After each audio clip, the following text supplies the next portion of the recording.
या बातमीचे प्रायोजक आहेत अरमान अत्तर अँड परफ्युम्स, मक्का मस्जिद समोर, ताज कॉम्प्लेक्स बेसमेंट, बिजापूर बेस, सोलापूर। मुंबईत काल एक मोठी घटना घडली। मुंबईतील प्रसिद्ध गेटवे ऑफ इंडिया जवळ प्रवाशांनी भरलेली बोट समुद्रात उलटली। पोलिसांनी या घटनेची माहिती दिली आहे। प्रवाशांनी भरलेली बोट समुद्रात उलटल्याची माहिती पोलिसांना कळाली। या बोटीत जवळपास 30 ते 35 प्रवासी होते। मुंबईच्या गेटवे ऑफ इंडियावरून एलिफंटा बेटाकडे जाणारी बोट अचानक पाण्यात बुडू लागल्याचे दिसले। यानंतर प्रवाशांनी आरडाओरड सुरू केली। अपघातस्थळी नौदल, जेएनपीटी, तटरक्षक दल आणि येलो गेट पोलीस स्टेशनचे कर्मचारी दाखल झाले होते। यामध्ये 10 प्रवासी आणि 3 नेव्ही कर्मचाऱ्यांचा बुडून मृत्यू झाला आहे। जखमींवर नौदलाच्या रुग्णालयात उपचार सुरू आहेत। नौदलाच्याच बोटीने प्रवाशांना घेऊन जाणाऱ्या बोटीला धडक दिल्यानंतर प्रवाशांची बोट उलटल्याचे एकंदरीत समोर आले आहे।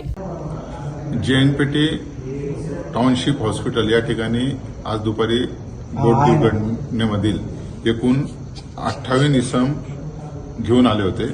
त्यापैकी एक 7 ते 8 वर्षाचा मुलगा मयत झालेला होता आणि 27 प्रवासी हे जिवंत होते। त्यांना या ठिकाणी उपचार करून त्यांना पूर्ण जेवण, औषध, पाणी सर्व देऊन नंतर 2 बसेसने त्यांच्या ऐच्छिक स्थळी मुंबईमध्ये रवाना केलेले आहेत। 42 लोक असे रवाना केलेत आणि 5 लोक या ठिकाणी त्यांचे काही नातेवाईक डेड बॉडी जे मोरा पोलीस स्टेशनच्या हद्दीत नेव्हीचे जे हॉस्पिटल आहे त्या ठिकाणी 2 डेड बॉडी निष्पन्न झाल्याने हे तिकडे 5 लोक गेलेले आहेत आणि उर्वरित लोक या ठिकाणून आपापल्या सोयीनुसार रवाना झालेले आहेत। असे 57 लोक इथून गेलेले आहेत। आता त्यातील एक महिला थोडंसं उपचार घेऊन ती आता कुर्ला इथे जात आहे त्यांच्या नातेवाईकांचे। सर, एका लहान मुलाचं डेड बॉडी इथे म्हणजे या अपघातात तो डेड झालेला आहे, त्याची ओळख पटली आहे का? हा, त्याचे नातेवाईक येत आहेत। त्याची ओळख जवळपास पटलेली आहे, पण तो पूर्ण नाव अजून आता तपासात निष्पन्न होईल। तर त्याबाबत त्याच्या नातेवाईकांना आम्ही आता उरण येथील सरकारी हॉस्पिटलमध्ये बोलवलेले आहे। सर, नवी मुंबईमध्ये एकूण आपल्या रेकॉर्डमध्ये साधारणपणे अजून किती जण मयत घोषित झालेले आहेत? या ठिकाणी जे नेव्हीचं हॉस्पिटल आहे त्या ठिकाणी 10 इसमांच्या डेड बॉडी आल्या होत्या आणि एक डेड बॉडी जेएनपीटी हॉस्पिटलला आली होती। अशा एकूण 11। मयतमध्ये महिला, लहान मुलांचं कसं समावेश? हा, लहान मुलं पण आहे, महिला आहे आणि पुरुष पण आहेत। सर, अपघातग्रस्त प्रवाशांमध्ये काही परदेशी नागरिकांचा देखील समावेश? 2 परदेशी नागरिक इथे जेएनपीटी हॉस्पिटलला आले होते। ते चांगले आहेत, उपचार घेऊन ते इथून गेलेले आहेत। सर, यामध्ये काही पर्यटनासाठी आले होते, काही स्थानिक यांच्याबद्दल काही माहिती आहे? ते डिटेल माहिती घेण्याचं काम चालू आहे। या घटनेमध्ये काही प्रवासी बचाव करण्यात त्यांनी जे सांगितले की साधारणपणे 4:30च्या दरम्यान त्यांची बोट गेट ऑफ इंडियावरून एलिफंटा केजला जाताना निघाली असता खूप स्पीड मध्ये अशी स्पीड बोट समोरून आली आणि ती बोट त्यांच्या बोटीला साईडनं अशी धडक बसली आणि त्या बोटाचे ते छिद्र पडलं आणि छिद्र पडल्यानंतर छिद्र पडून ती स्पीड बोट सुद्धा मध्ये अशी उडाली पाण्यामध्ये आणि छिद्र पडून या बोटमध्ये पाणी शिरायला लागलं। त्यामुळे ही बोट अशी एका साईडला झोपल्या गेली आणि मग पुरुष मंडळी जिकडे साईडनं वरच्या साईडने ते जात होती आणि एका साईडनं पाणी भरत होतं। ते भरलेलं पाणी बऱ्याचशा लोकांच्या तोंडात वगैरे जात होतं। आता एक इथे पेशंट आहेत मावशी आजारी, तर त्यांनी सांगितले की त्यांच्या पोटामध्ये डिझेल आणि पाणी दोन्ही गेलं, त्यामुळे त्यांना मळमळ वगैरे होत होतं, पण आता त्यांची तब्येत चांगली आहे। डॉक्टर मी त्यांच्याशी आता बोललो आहे, त्यांचा मुलगा पण आता आलेला आहे आणि ही घटना घडली आणि या घटना घडतानाच तिथे आपली जेएनपीटीची एक बोट होती जी आपली रुटीन फेरीसाठी बोट असते ती त्यांच्या ते लक्षात आल्यानंतर त्यांनी तात्काळ बचाव कार्य चालू केलं आणि बचाव कार्य चालू करून त्यांनी साधारणपणे 56 जिवंत लोकांना तिथून बचाव करून इकडे आणला आणि एक मुलगा जो की तिथेच त्या इन्सिडेंटमध्येच मृत्यू पावला त्याला पण आणलेला आहे। त्याची डेड बॉडी आपल्याकडे आहे।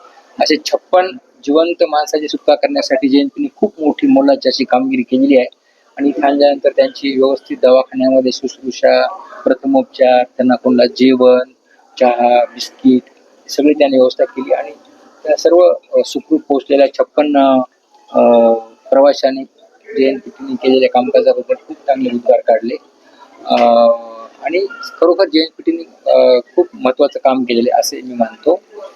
आता या घटनेमध्ये दुर्दैव म्हणजे 2 बालके, एक मुलगा छोटा, एक मुलगी आणि 9 ॲडल्ट म्हणजे त्यात 5 पुरुष आणि 4 महिला ह्या डेथ झाल्याचा आपल्या जिल्ह्यातल्या दवाखान्यात दाखल झालेला आहे. म्हणजे आपलं जे मोऱ्याला देवीचं हॉस्पिटल आहे, तर त्या ठिकाणी 10 डेड बॉडी आहेत. एक छोटी मुलगी आहे, 4 महिला आहेत आणि 5 पुरुष आहेत. आणि इथे सुद्धा एक छोट्या मुलाची डेड बॉडी आलेली आहे. असे 11 डेथ आपल्या जिल्ह्यामध्ये जे ते रिपोर्ट होऊन आपल्या दवाखान्यात त्याची नोंद झालेली आहे. आता त्याची पुढची काही जी लिगल प्रक्रिया असेल तर ती लिगल प्रक्रिया पुढची ती केली जाईल.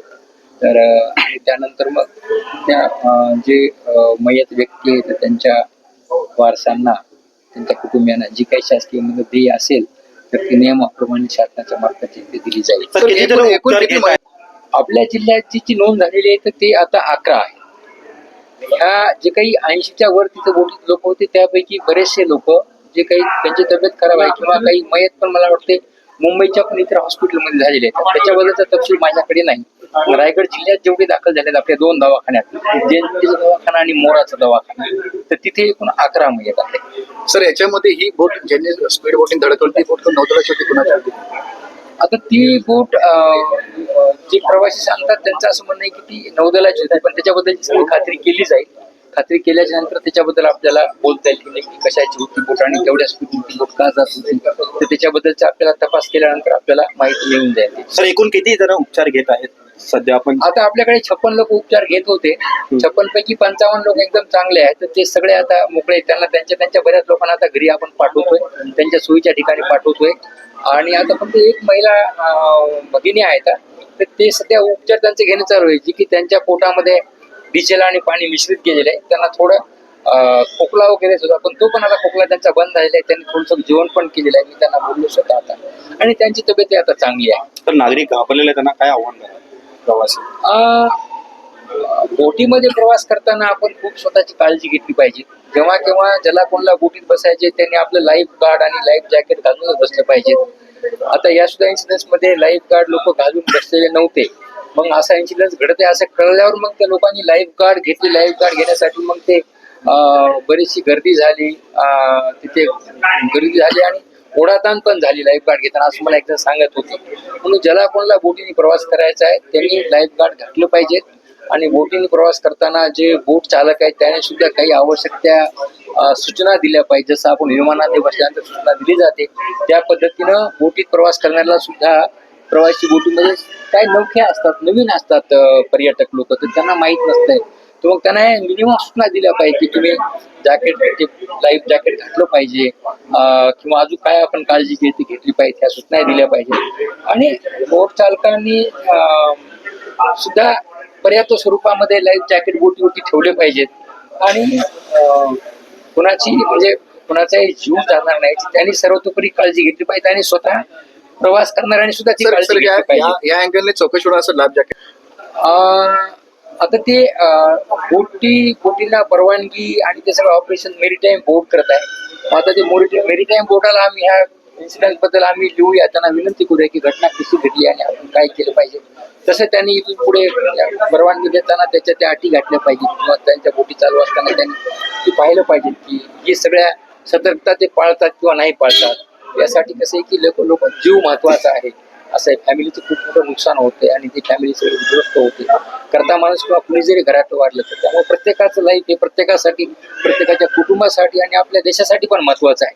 त्याच्यामुळे सर्वतोपरी प्रत्येकाने आपल्या परीने, बोट ऑपरेटरनी, प्रशासनाने, सगळ्याच जणांनी असे इन्सिडेंट घडणार नाही, जीविताने होणार नाही याची आपण दक्षता घेतली पाहिजे. गेट ऑफ इंडियावरून तिकीट घेतली. आम्ही 8 जण होतो आमची फॅमिली मधले, आणि 8 जण असल्यावरती आमची 3 वाजताची तिकीट होती, सॉरी ट्रेन, बोट होती. तर आम्ही 3 वाजता बसलेलो, तर 40-50 मिनिट आम्ही बोटीमध्येच होतो. त्यानंतर मग एक व्हाईट कलरची बोट आली आणि ती खूप फास्ट आलेली आणि आमच्या बोटीला जाऊन भिडल्यानंतर आम्हाला धक्का बसला, तर आम्ही पडलो तिथल्या तिथेच बोटमध्ये. आम्हाला असं वाटलं नॉर्मल आहे. आणि मग आम्ही बघितलं तर त्या बोटीमधले लोक आहे ना, एक आमच्या बोटवर पडलेला, तो 90% गेलेला आणि एक तिथेच लटकला त्या बोटला, म्हणजे त्या बोटमधला 90% तो पण गेला. आणि आम्ही थोड्या वेळ आमची बोट छान म्हणजे चांगली चालत होती. 5 मिनिट झाले मग आम्हाला ओरडायला लागली की जे जॅकेट पेन तर माझा भाऊ माझ्या साईडलाच होता, तर त्याने जॅकेट काढले, सगळ्यांना दिले घाला घाला करून, ज्यांच्यापर्यंत पोहोचले त्यांच्यापर्यंत म्हणजे त्यांनी घातले आणि आम्ही पण घातले. मग तशी थोड्या वेळाने बोट अशी अर्धी बुडत अशी आडवी पडली. तर मग काही लोक त्या बोटीखाली फसले आणि काही लोक वाहत चालले गेले. प्रेग्नेंट वगैरे होते खूप सारे आणि बच्चे लोक पण होते, ते पण वाहत गेलेले. आणि आमच्याकडे छोटा बाळ होता आणि माझी सासूबाई आणि मी, माझ्या आई, माझे भाऊ हे प्रोग्राम करिता आलेले होते. तर मी बोलली चला आम्हाला फिरायला घेऊन गेलेलो, एलिफंटाला जायचं. तर असा प्रकार घडलेला. तर तुम्ही जेव्हा सगळे प्रवासी होते, ऍक्सिडेंट झाला त्याच्या आधी कुणी जॅकेट वापरलं नाही, असं आम्हाला आयडिया नव्हती ना काही होणार. त्यानंतर आम्हाला जे तो प्रकार घडला ना दुसऱ्या बोटचा, त्यानंतर पण आम्हाला असं वाटलं की ठीक आहे, म्हणजे आमची बोट चालूच होती. त्यानंतर मग त्यांनी हात वरती गेले, कोणी ड्रायव्हर पण आहे, आणि मग आम्हाला बोलले की जॅकेट पेना. मग म्हणजे आम्हाला डाऊट आलेला की आम्ही बुडणार आहे. आम्हाला विश्वासच नव्हता की आम्ही वाचणार आहे. ते जॅकेटमुळे आम्ही थोडं सेफ राहिलो. ज्यांचे जॅकेट फ्लोमुळे उडाले ते बुडाले सगळे. आणि आम्ही थोडे नाही का स्वतःला वाचवत त्या बोटीला धरून माझे बाबा सगळे बच्चूला एका हातावरती असं पकडलं माझ्या भावाने वगैरे. आणि मग आम्ही हेल्प करून दुसऱ्या बोटी होत्या आजूबाजूला, त्यांना आवाज देत होतो, त्यांनी इग्नोर करत होते काही. तुम्ही कुठून आले होते, किती लोक? आम्ही कुर्ल्यावरून निघालेलो इथे गेट ऑफ इंडिया एलिफंटाला जायला. गावावर आलते इकडे राहतो? मी इथेच राहते कुर्ल्याला. माझी फॅमिलीला प्रोग्राम करता बोलवला होता ना, तर त्यासाठी मी बोलली चला आता आहे सुट्टी तर जाऊया. तर हा प्रकार घडला. तुम्ही जेव्हा पाण्यात बुडाला तेव्हा रेस्क्यू कशा पद्धतीचं करण्यात आलं तुम्हाला? मग त्यानंतर आम्हाला अर्धा तास आम्ही असेच ओरडत राहिलो, अर्धा पाऊण तास असेच ओरडत राहिलो. काही लोक तर बुडूनच गेले, पण आम्ही होतो, पकडूनच होतो. आणि मग फटाफट 2 ते 3 बोट आले आम्हाला घ्यायला. आणि ज्यांना जसं वाचवता आलं त्या लोकांनी खूप हेल्प केली, खोटं नाही, खूप हेल्प केली आणि आम्हाला वाचवण्यात आलं.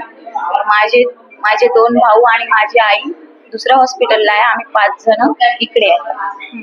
त्यांची कंडिशन डाऊन झालेली, त्यांच्या तोंडामध्ये रॉकेल वगैरे गेलेलं त्या पाण्यामध्ये, त्यामुळे त्यांची वेगळी झालेली कंडिशन. लहान मुलगा सुद्धा तुमच्यासोबत होता? लहान मुलगा हा छोटा बाळ होता. त्याला कसं काय? त्याला तो आधी फसल्यानंतर तो फसलेला आधी. मग आम्ही ओरडलो की शार्विल, त्याचं नाव शार्विल आहे. तो बोलली याला वाचवा कसंही करून, आपण गेलो तर पण त्याला कसं तरी कोणाच्या तरी हाताला लागवा, म्हणजे त्या बोटवाल्यांच्या हाताला. मग बोट बुडलं ते आमचं, ते बोट आली आमच्याकडे, आमच्या जवळ आली. तरी आम्ही खूप प्रयत्न करून चढलेलो आणि बाळाला त्या तिथले होते ना जो आम्हाला वाचवण्याकरता आलेले त्यांच्या हातात दिले. किती वर्षाचा बाळ आहे? 14 महिन्याचा. आणि एक म्हणजे 7 वर्षाचा मुलगा आमच्या समोरच डेथ झाली त्याची. जे त्याला काढलेलं आम्ही दुसऱ्या बोट मध्ये घेतलेलं, पण त्याच्या पूर्ण त्याचा बॅग हे नव्हती, लाईफ जॅकेट नव्हतं, त्यामुळे त्याचा जीव नाही वाचू शकला. पण 2 फॉरेनर होते ना, त्यांनी 7 ते 8 जणांना वाचवलं. ते दोघं कपल होते ना, म्हणजे ते स्वतःचा जीवाची काही पर्वा न करता ते एक कोणत्याला दोघं जे सगळ्यांना वाचवायची कोशिश करत होते. आणि ते स्वतःही चांगले आहेत, गेले ते लोक आतापर्यंत इथेच होते. आणि जे वाचले ते पण आतापर्यंत होते इथे गेले. तुमचा बाळ 14 महिन्याचा आहे, त्या सगळ्या सिच्युएशन मध्ये कसं पकडलं, कसं पाण्यापासून? माझ्या भावाला मी ओरडली की शार्विलला घ्या आधी, त्यांनी खांद्यावर घेतलं आणि एक हात त्या बोटला लावला. इथे बाळ होता आणि त्याने एक हात बोटला लावला आणि त्याला वाचवलं. आणि मग तिथून बोट आली. बरं झालं ते, आम्ही जर 5 मिनिट 10 मिनिटच्या नंतर बोट आली असती तर आम्ही खाली उडालो असतो. ते लक आमचं की बोट आम्हाला वाचवायला आली. वैशाली. कुणाला गिफ्ट द्यायचं असेल तर मग चला ना, अरमान अत्तर अँड परफ्यूम मध्ये सर्व प्रकारचे ब्रँडेड अत्तर, परफ्यूम एकाच ठिकाणी मिळण्याचे सोलापुरातील प्रसिद्ध ठिकाण अरमान अत्तर and perfume. Ajmal, Rasasi, Ahmed Al Maghribi, Swiss Arabian यासारखे नामवंत कंपनीचे अत्तर अँड परफ्यूम मिळतील. इम्पोर्टेड गॉगल्स मध्ये पोगली, RayBan, LB, Ferrari, Gucci, Armani आदी नामवंत कंपनीचे गॉगल्स मिळतील. रॅडो, रोलेक्स, आर्मानी, एपी, हुब्लोट या कंपनीचे लेटेस्ट इम्पोर्टेड वॉचेस उपलब्ध. त्याशिवाय टेबल लॅम्प, बखुरदानी, मसाज गन, इम्पोर्टेड अगरबत्ती, हेअर ड्राय, फिंगर रिंग्स या वस्तू खरेदीसाठी एकदा अवश्य भेट द्या. अरमान अत्तर अँड परफ्युम्स, पता मक्का मस्जिद समोर, Taj complex basement, Vijapur west, Solapur.